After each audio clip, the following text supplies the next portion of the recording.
नमस्कार, स्वागत है आपका मेरे यूट्यूब चैनल प्रॉफिट पाठशाला में।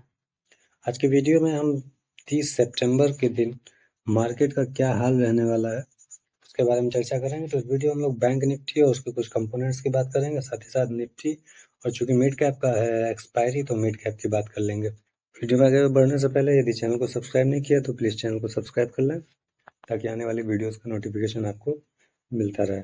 तो सबसे पहले मैंने ये बैंक निफ्टी का 1 डे का चार्ट लगा रखा है। बैंक निफ्टी ने एक अच्छा खासा यहाँ से मोमेंटम दिया है और मोमेंटम देने के बाद यहाँ एक कंसोलिडेशन करने लगा। कंसोलिडेशन यानी अभी किसी भी ट्रेंड में वो नहीं है। बैंक निफ्टी किसी भी ट्रेंड में नहीं है। तो जब मार्केट ट्रेंडिंग रहता है तो पैसा आसानी से बनता है, लेकिन जब मार्केट ट्रेंडिंग नहीं रहता है तो नए ट्रेडर्स के लिए बहुत ज़्यादा प्रॉब्लम होती है। वो मार्केट की अच्छी समझ नहीं रखते, अच्छी पकड़ नहीं रखते हैं, जिसके कारण उनका जो भी पैसा उन्होंने ट्रेंडिंग में बनाया वो जब मार्केट कंसोलिडेशन होता है तो वो सारा पैसा दे करके जाते हैं। तो बहुत सतर्क होकर के ट्रेड करें। यहाँ हम सपोर्ट आपको बता दें तो ये एक सपोर्ट निकल के आ रहा है। ये लेवल आपका सपोर्ट होगा, यदि ये ब्रेक होगा तो एक अच्छा खासा आपको पुट साइड में मोमेंटम देखने को मिल सकता है। अगला सपोर्ट जो है आपको ये 53,727 के लेवल को आप सपोर्ट के रूप में इस्तेमाल कर सकते हैं।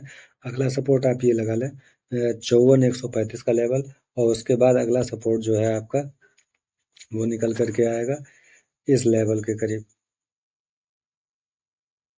इस लेवल को भी एक सपोर्ट की तरह ले सकते हैं 1 डे के लिए।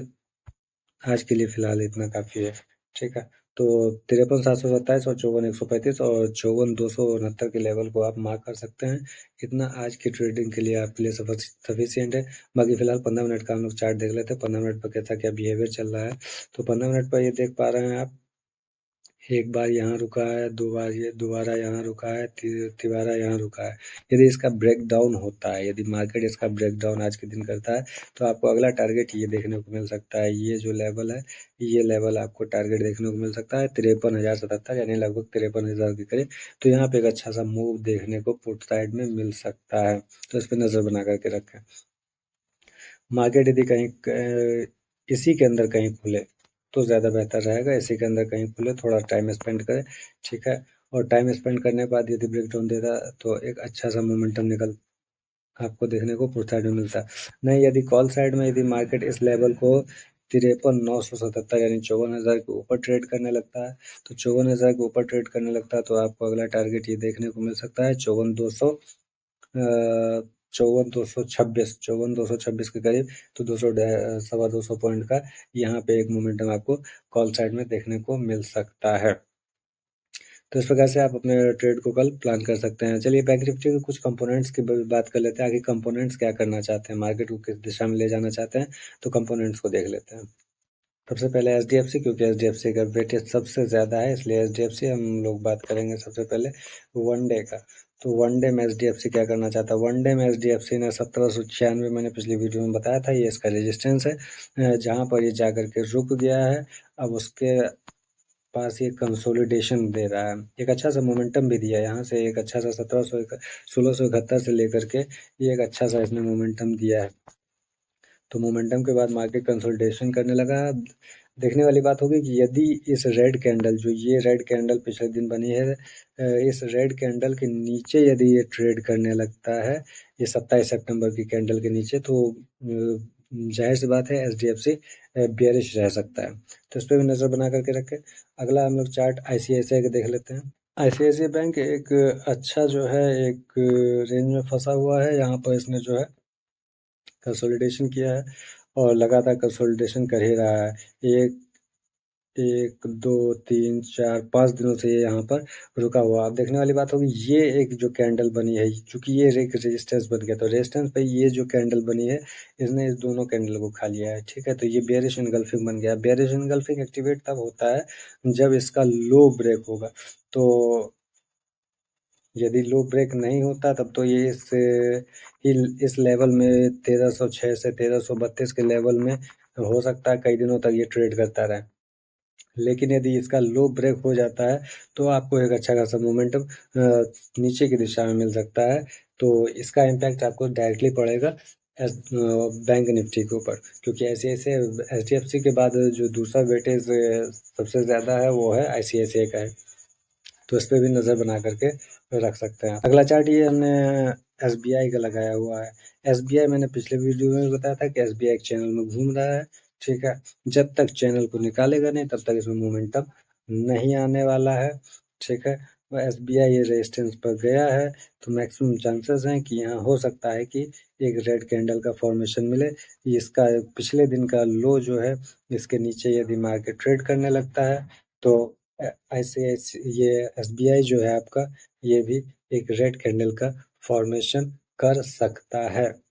करेगा नहीं करेगा ये कोई भविष्यवाणी नहीं करेगा, एक अनुमान लगाया जाता है, ठीक है। तो कर सकता है, तो आप इस पे भी नज़र बना के रख सकते हैं। यदि सारे बैंक, यदि आपको निगेटिव साइड में चलना है तो एक अच्छा खासा मोमेंटम मिलेगा। अगला चार्ट आपका ये जो है, ये आपका एक्सिस बैंक का है। एक्सिस बैंक ने क्या किया, तो एक्सिस बैंक ने जो है एक मोमेंटम यहाँ से ये एक मोमेंटम दिया, मोमेंटम के बाद एक डिप लगाया, डिप लगाने के बाद फिर इसने पिछले हाई को, ये जो 1263 का लेवल मैं मार्क कर देता हूँ, ये एक सपोर्ट की तरह भी काम करेगा।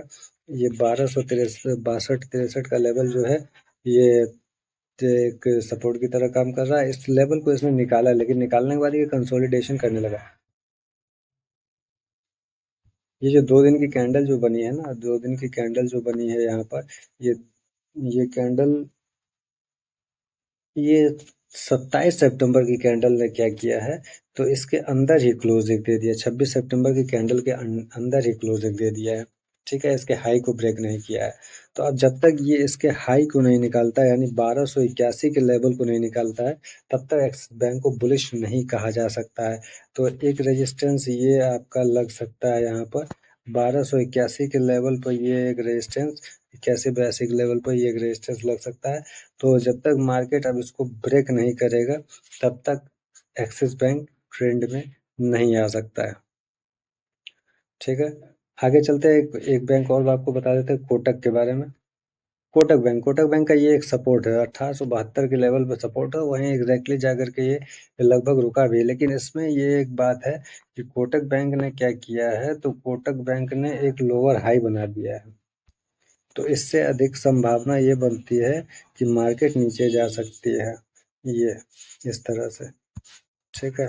तो यदि इसका लो नीचे ब्रेक हो जाता है, इस लेवल को यदि ये ब्रेक कर लेता है 1667 के करीब, 65-67 के करीब, ये एक लेवल यदि ब्रेक हो जाता है तो ये आपको बेयरिश देखने को मिल सकता है कोटक बैंक। तो इस प्रकार से इन 4-5 चार्टों पे आप नज़र बना करके रखें, साथ में बैंक निफ्टी का 5 मिनट 15 मिनट वन डे का चार्ट का एनालिसिस करते रहें, तब आप अपने ट्रेड को डिसाइड करें तो ज़्यादा बेहतर ट्रेड आप ले पाएंगे और आपके लॉसेस होने के चांसेस बहुत हद तक कम हो सकते हैं।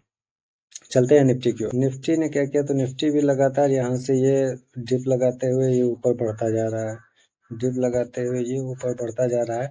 यहाँ पर एक इसका रेजिस्टेंस बना था जिसको कि इसने ब्रेकआउट दे दिया, और ब्रेकआउट देने के बाद ही ये तुरंत क्या हो गया, फंस गया। ये एक रेजिस्टेंस यहाँ पर बन रहा था। रेजिस्टेंस बनने के बाद इसने एक अच्छी खासी बुलिश कैंडल बनाई, और बुलिश कैंडल के बाद इसने जो है तुरंत फिर अगले दिन रेड कैंडल का फॉर्मेशन, रेड कैंडल का फॉर्मेशन जो हुआ है वो आपका हाई पे हुआ है, हाई पे ओपनिंग हुई है। लगभग ओपनिंग इसके क्लोजिंग के करीब ही हुई, ओपनिंग इसके क्लोजिंग के करीब ये लेवल जो है 26,251 ये एक रेजिस्टेंस की तरह अब काम कर रहा है। तो अभी ये नहीं कहा जा सकता है कि निफ्टी बुलिश है, क्योंकि यहाँ पर रेड कैंडल का जो फॉर्मेशन है ये एक रेजिस्टेंस एरिया है। जब तक आप इस रेजिस्टेंस को निकालेगा नहीं तब तक निफ्टी को बुलिश नहीं कहा जा सकता है। तो इसके ऊपर नज़र बना के रखें कि निफ्टी यदि इसके नीचे ट्रेड करने लगता है, इस रेड कैंडल के नीचे, यानी 26,151 इस लेवल के यदि नीचे ट्रेड करने लगता है तो बेरिश रहने की संभावना है, यानी कंसोलिडेशन के मूड में रहेगा, ठीक है। यदि इसके ऊपर निकाल देता है 26,251, 26,251 के ऊपर यदि ये ट्रेड करने लगता है तो कहा जा सकता है कि ये निफ्टी बुलिश रह सकता है। तो इस तरह से इस पर नज़र बना करके, बाकी ये जो 3 आपको हमने सपोर्ट और रेजिस्टेंस बताया ये आपके लिए सफिशिएंट है। 15 मिनट का चार्ट हम लोग एनालिसिस कर लेते हैं कि 15 मिनट का चार्ट क्या कह रहा है।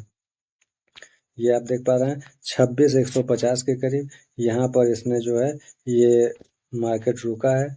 यदि इसको ब्रेक करता है, यही कहीं ओपन होने के बाद यदि ये ब्रेक करता है तो आपको 26,000 का लेवल देखने को फिर से मिल सकता है। नहीं, यहाँ एक 15 मिनट पे जो है ना, एक ट्रेंड लाइन हम लोग मार लेते हैं। ट्रेंड लाइन वो बन रहा है तो उसको मार्क कर लेना ज़्यादा ज़रूरी होता है। ये इस तरह से ये ट्रेंड लाइन बन रहा है। ये भी संभावना है कि यहाँ खुलने के बाद हो सकता है ये इस ट्रेंड लाइन का ब्रेकआउट दे दे। तो ट्रेंड लाइन का ब्रेकआउट दे दे तो फिर आगे का मोमेंटम आपका 26,251 का देखने को ये मिलेगा। और और ये भी लेवल आपको देखने को मिल सकता है 26,279-80 के करीब का।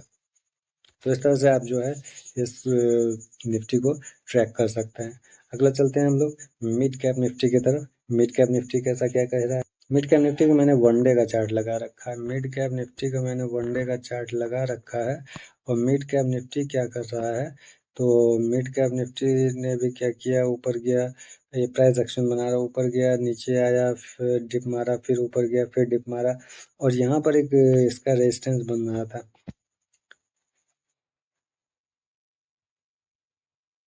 इस लेवल पर 13,351 315 के लेवल पर इसका रेजिस्टेंस बन रहा था, जो कि पिछले दिन इसने क्या कर दिया, ब्रेक कर दिया है।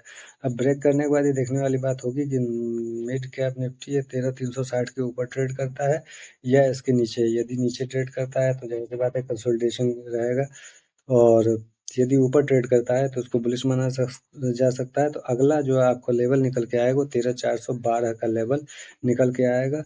और इतना बेहतर नहीं जा सकता मिड कैप निफ्टी की 13,500 पर पहुंच जाए एक ही दिन में।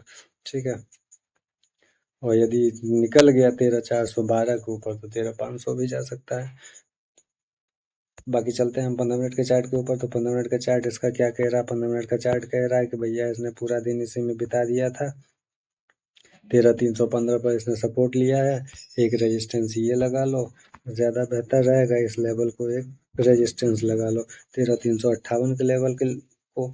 यदि मार्केट यहीं कहीं खुल रहा है, खुलने के बाद ऊपर या नीचे की दिशा में निकलता है, पहली ही कैंडल में निकाल दे तो सतर्क रहना, क्योंकि सुबह का ब्रेकआउट ब्रेकडाउन दोनों ही मैक्सिमम फेल होते हैं। 98-99.9% तक फेल होते हैं। ठीक है, तो पहले का यदि ब्रेकआउट ब्रेकडाउन पर बिल्कुल ट्रेड ना करें। मार्केट ओपन होता है, वो थोड़ा कंसोलिडेशन करता है, नए ट्रेडर्स आते हैं, नए बायर नए सेलर उस पोजीशन पर एंट्री लेते हैं। फिर उसके बाद यदि किसी का एसएल करता है तो एक अच्छा मोमेंटम आपको देखने को मिल सकता है। तो आपको वीडियो कैसा लगा आप लोग कमेंट करके बताएं, और वीडियो प्लीज़ लाइक करना ना भूलें। चैनल पर नए हैं तो चैनल को सब्सक्राइब कर दें और बेल आइकन को प्रेस कर दें, ताकि आने वाली वीडियोस का नोटिफिकेशन आपको मिलता रहे। कल मैंने यदि इंट्राडे स्ट्रेटेजी के लिए MACD ट्रेडिंग स्ट्रेटेजी मैंने डाली है। यदि आपने वो वीडियो नहीं देखा है तो प्लीज़ जा करके उस वीडियो को देखिए। उससे आपको बहुत कुछ सीखने को मिलेगा और बहुत बारीकी से आपको उसमें इंट्राडे ट्रेडिंग के बारे में बहुत कुछ समझाया गया है। तो आज की वीडियो में इतना ही, मिलते हैं अगली वीडियो में। वीडियो देखने के लिए आपको बहुत बहुत धन्यवाद।